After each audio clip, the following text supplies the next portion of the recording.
Hersilia is one of the most important female figures in early Roman tradition, and she stands at the centre of the stories about the first great crisis between Romulus and the Sabines. Ancient sources do not fully agree on her identity, origin, or family background. In some traditions, she appears as the wife of Romulus, while in others, she is linked more broadly to the Sabine world and to the noble circles around King Titus Tatius.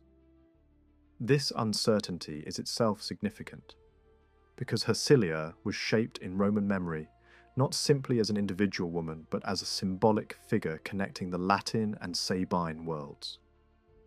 In Roman foundation legends, women are often associated with lineage, social continuity, and political reconciliation, and Hersilia stands exactly at the meeting point of all three. For that reason, her story is not just a marriage tale, but part of a foundational political myth, explaining how Rome absorbed and united different peoples. One of the greatest problems facing the newly founded Roman community was the lack of women. The earliest population gathered around the Palatine Hill was described as a body of men made up of refugees, exiles, adventurers, and warriors from various backgrounds.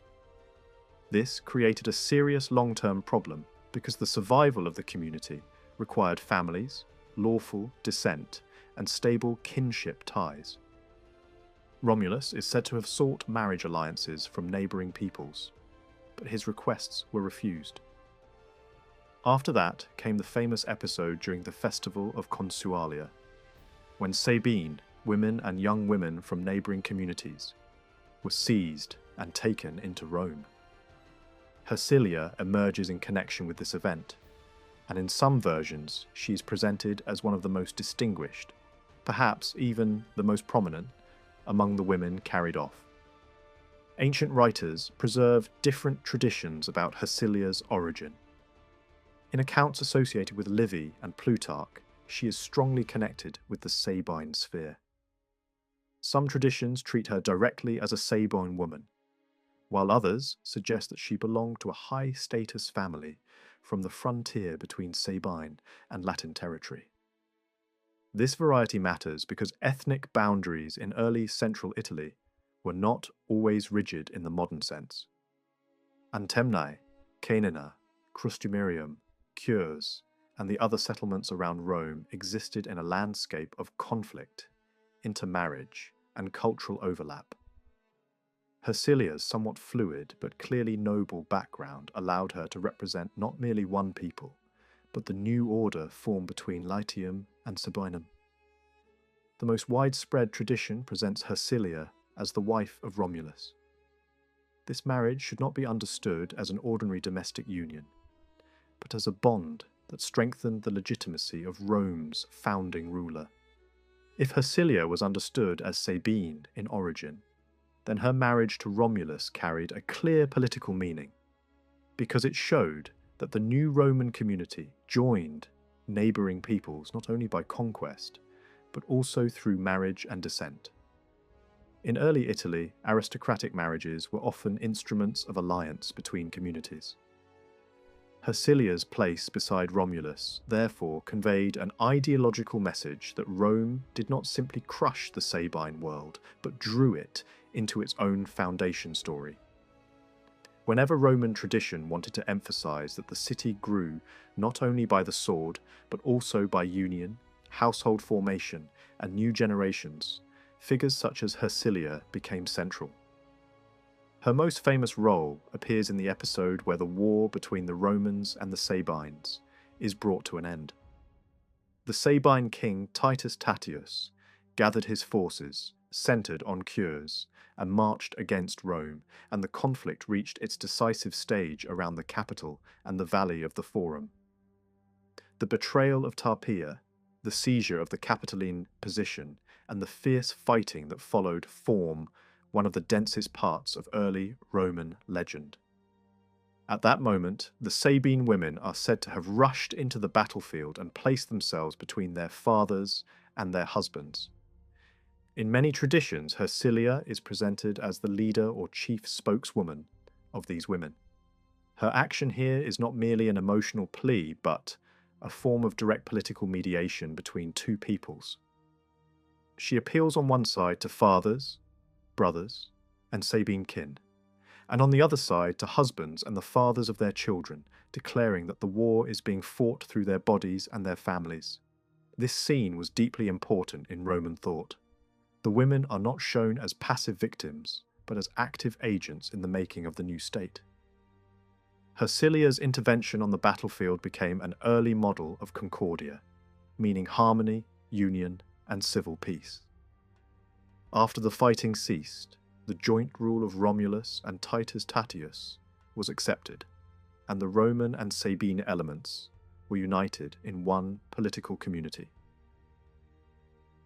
The Quirinal Hill and its Sabine associations became part of the spatial symbolism of that union. In this sense, Hersilia should be seen not only as a queen or wife, but as the figure who made it possible for two peoples to become one civitas. When we consider Rome's later practice of incorporating different Italic, Latin, and Sabine groups into a single political structure, the story of Hersilia offers a very early mythic model of that process. Some traditions also assign Hersilia a maternal role in the founding family. She is said to have borne Romulus a daughter and a son, though the names vary across sources and later traditions. The daughter is sometimes called Prima, while the son appears under forms such as Aeolus or Avilius. These names are not stable in the surviving evidence, but the exact names matter less than the function of the tradition itself. Early Roman genealogies were often less about precise historical fact than about producing political and cultural memory.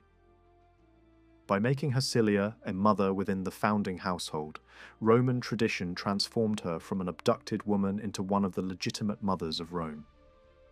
She thus became part of the story that Rome was not merely a war band, but a society that generated families, households, and future generations. One of the most striking traditions concerning Hersilia deals with her later divine status. After the death or apotheosis of Romulus, some accounts say that Hersilia too was elevated beyond ordinary human condition. Romulus, in his divine form, was associated with Quirinus, while Hersilia was linked with a feminine sacred figure named Hora or Horta. The details vary from source to source, but the central idea remains the same.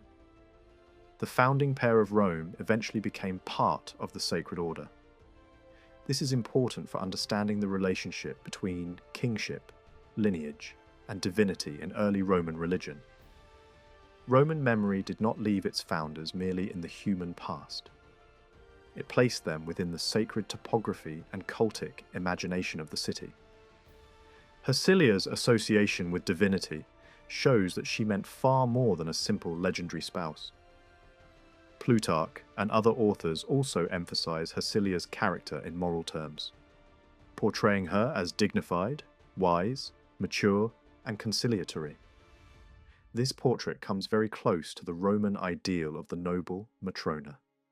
In Roman social thought, the ideal woman was valued not only for domestic virtue, but also for preserving family unity, ensuring continuity of descent, and showing discipline in moments of crisis. Hersilia became a foundational example of that model. She is remembered not mainly for beauty or misfortune, but for social intelligence, dignity, and political usefulness. In this way, she stands as an early predecessor to later famous Roman women such as Lucretia, Virginia, and Cornelia, although her role differs from theirs because she is associated above all with union rather than rupture. From the viewpoint of modern historical analysis, it cannot be said with certainty whether Hersilia was a real historical person or a symbolic creation of foundation myth. Romulus, Titus Tatius, the seizure of the Sabine women, and the early union of Romans and Sabines may preserve historical kernels, but the surviving narratives are heavily shaped by myth, political ideology, and later literary construction. Hersilia, belongs within that same framework. She was probably one of the narrative figures used to personify the union between Rome and the Sabine people. That means she matters less as the biography of one woman, and more as the symbolic expression of a social transformation. Yet this is precisely why she is so valuable for understanding early Roman thought, because Rome placed her at the center of the story it wanted to tell about itself. Geographically, Hersilia's story is closely tied to the early sacred and political landscape of Rome. The Palatine, the Capitoline, the Forum Romanum, the Quirinal, and Cures are not merely settings but key locations carrying the meaning of the narrative. The scene in which the women halt the war belongs to the area around the Forum and Capitoline approaches. Titus, Tatius, and the Sabine side are especially associated with Cures Sabine. Romulus's kingship is centered on the Palatine, while the Sabine component of the new order is linked with the Quirinal. Hersilia stands between these two spatial worlds. On one side lies the memory of Sabine kinship, and on the other stands the new royal order of the Palatine, and she binds the two together through marriage, motherhood, and household continuity. Hersilia endured in Roman cultural memory because she provided a model of the first great female mediator. While most male founders in early Roman tradition are defined through war, law, boundary making, and command, Hersilia represents the emotional and social foundation that made shared life possible.